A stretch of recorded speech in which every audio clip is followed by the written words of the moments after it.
The problem with nothingness and somethingness is that if we assume that there's nothing, that means we assume there's no energy, there's no molecules, there's nothing there, right? Like we're assuming there's a zero, right?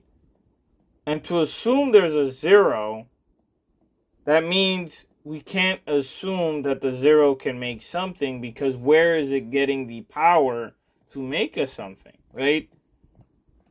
But then that's where I start thinking to myself, why are we assuming that from nothing we can create something?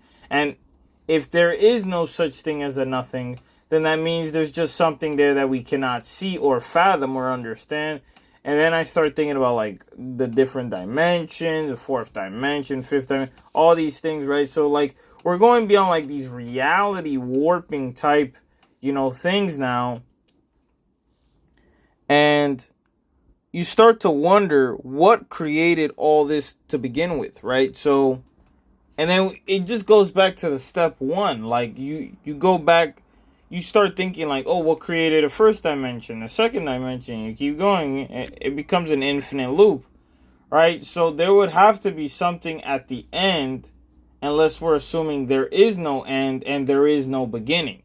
And if there's no end nor beginning, then how the hell did this all start?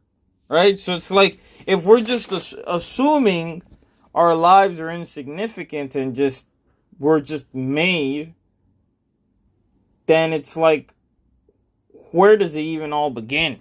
Like, and that's a very tough question.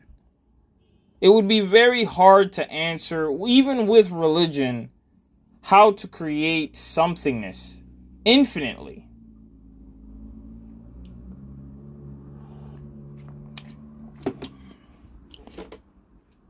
Think about that. To create more something from nothing, or a greater something from something.